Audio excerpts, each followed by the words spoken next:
Yes, sir. Welcome to Real Spit with Spitty. I'm your host, Spitty Will. This is your first time to the channel. Appreciate you for pulling up. If you like what you're seeing, hit that subscribe button, hit that notification bell. We dropping every Monday and Wednesday, keeping that content fresh. Now, the No Limit Cash Money Versus just wrapped up. They did it out in Vegas at the ComplexCon. And just like I expected, it was a legendary connection between No Limit and Cash Money, two of New Orleans juggernaut record labels, movements, and it really showed how much New Orleans has impacted the hip hop culture over the last 20 or 30 years. It was really dope. One of my, main reservations, even when I first heard about the verses happening, was that they were doing it in Vegas and not doing it in New Orleans. I felt like it would have been so classic, so legendary if them cats would have been at the Superdome or would have been, somewhere legendary in New Orleans doing this, similar to how when we had the legendary Locks and Dipset verses, or where they did that in Madison Square Garden, or here in Atlanta where you had Gucci and Jeezy do the verses. So legendary at Magic City, a pinnacle here in the city. I felt like New Orleans deserved that same respect or those same rights to be able to have their verses in the city. ComplexCon, the audience is so young, and I just really felt like they wouldn't have been able to appreciate all of those songs going back and forth between those two camps. And as expected, the crowd, they were into it, but you could tell that they didn't know some of the songs. They didn't know some of the music. You didn't hear the crowd chanting some of the lyrics like you wish that they would have. But the energy was there. Like Master P came out there, he running in place the whole night. I'm gonna just tell y'all, I hope that when I'm PH, that I'm able to run in place for an hour or two, cause bruh is, he on a whole nother level with it, man. Like his energy and all that. And can I just say that Master P has probably lived every young black man's dream in America. From the ghetto, became a famous rapper, played in the NBA. Like, I feel like all of us who grew up in the ghetto, we shooting those shots, whether it's you throwing a paper ball in the garbage and you saying Jordan or Kobe, or, like we all, not all of us, but a lot of us, young black men from the ghetto, aspired to play in the league or rap. So P definitely need his props because he's lived every young or just about every young black man dream, for real, for real. But the verses was legendary. Now, other reservations that I had about it was that Wayne wasn't there. Lil Wayne wasn't there for Cash Money. Turk wasn't there. We've been seeing the back and forth going on between Turk and BG and Cash Money as a whole. He got taken off of the reunion tour, wasn't able to finish that tour out, which I felt like was so disheartening because as a fan, you want to see all of them together for so long, especially with BG having been in jail for so long. I know Turk was in jail, years prior to that for a while, and so you'd hope that to see these dudes, bring that vibe together, but they wasn't able to. So at the verses, you didn't have Wayne, so it was tough because when they playing certain songs that got legendary Wayne verses on it, BG and Juvie and the whole team, they rapping Wayne verse, or you see the crowd rapping Wayne verse.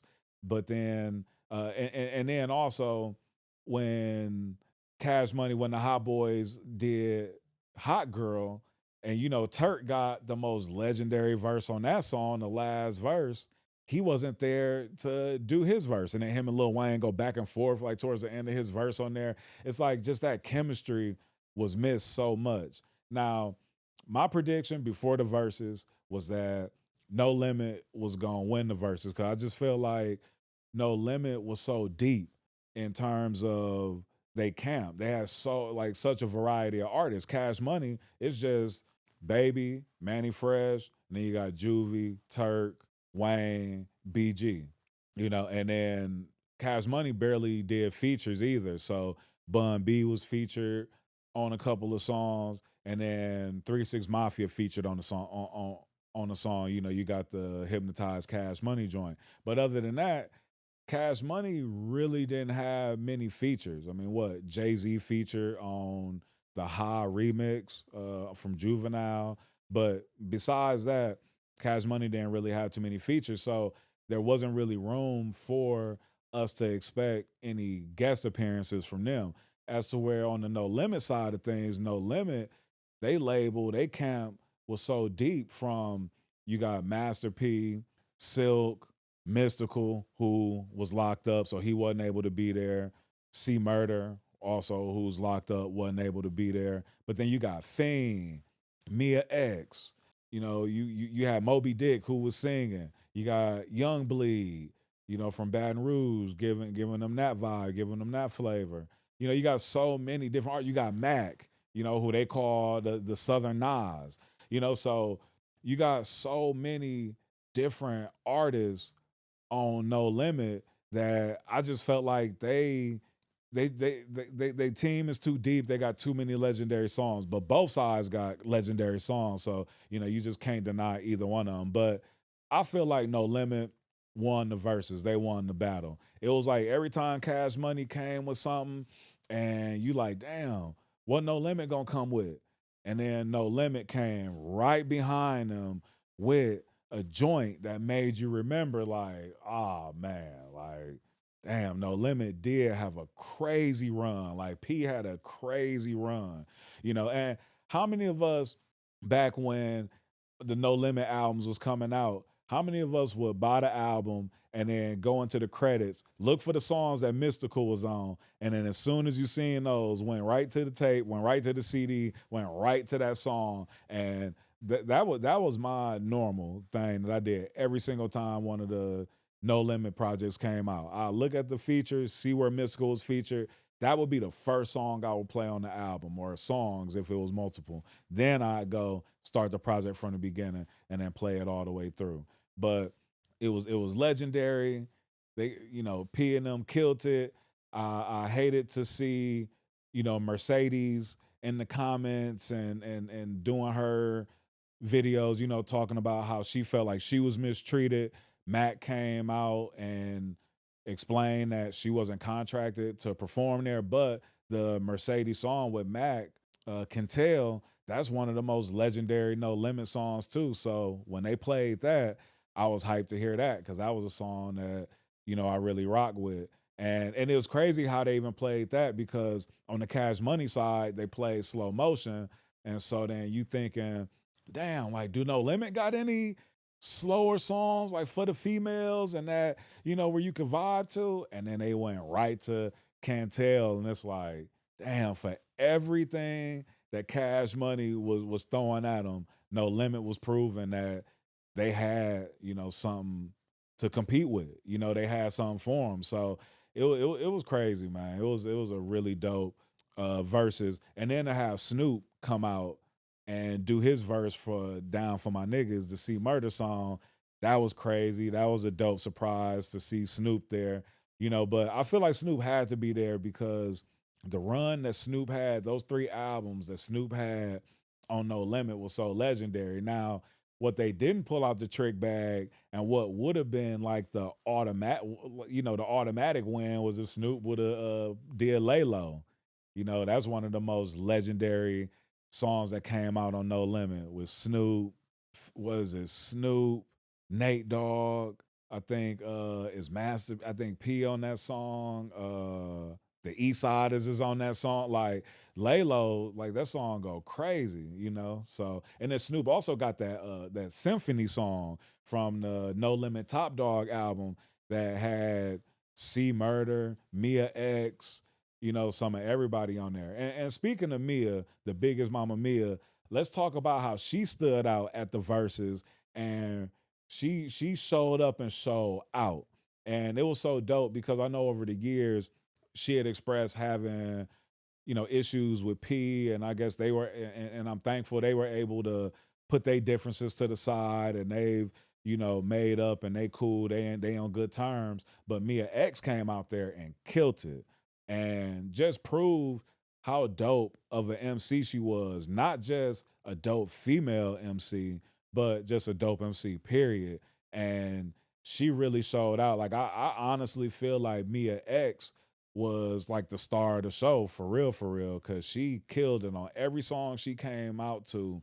Like she really did her thing and just proved the fact of how lyrical she is, how dope she is, how distinctive a voice she has. Like Mia X really just showed out with this verses. So I'm hoping that this actually turns into Mia X doing some more music and actually stepping out. Like these types of times make it to where artist streams go up and they start going viral. I saw Mia X's son, who was there, and a lot of people. I think he had been trending like on the gram and on Twitter and all of that. So I'm really hoping that that even translates over to Mia X, and she's trending more, and people are asking and looking for more music for her. It would also be dope to finally see some No Limit artists do music with some of the Cash Money artists. I heard Silk the Shocker say that him and Juvie was talking and they might do something together. So that'd be really dope, for them to be able to come together, finally do some music together. Because one of the biggest like elephants in the room back in the day was the fact that none of the No Limit artists had ever done any music with the Cash Money artists. The only time we saw that happen was on the BG, I believe it was the Chopper City project, where him and Mac did a song together, which is legendary. But I feel like Mac wasn't officially signed to No Limit at that time. So I mean, we still got, an artist from No Limit, an artist from Cash Money, but I think technically, I think that was right before Mac actually signed with No Limit. So hopefully this versus brings that, where some of those artists do some songs together and vibe together. The other thing I want to tap into is just how timeless the music is. Manny Fresh on them beats. I mean, this dude is a musical genius. His beats still stand the test of time, and you could hear current artists on Manny Fresh beats now. Like all of the stuff that they was playing, all of these songs that's 20 plus years old, I could hear artists that are currently popping on some of those beats. KLC, Beats by the Pound, for No Limit on the same tip. It's like all this music is timeless. And I think that's what made both of these collectives so special, is that they both made timeless music, the topics, everything that they was talking about, giving us that social commentary and bringing us into the world of New Orleans and giving us an understanding of what it's like down there.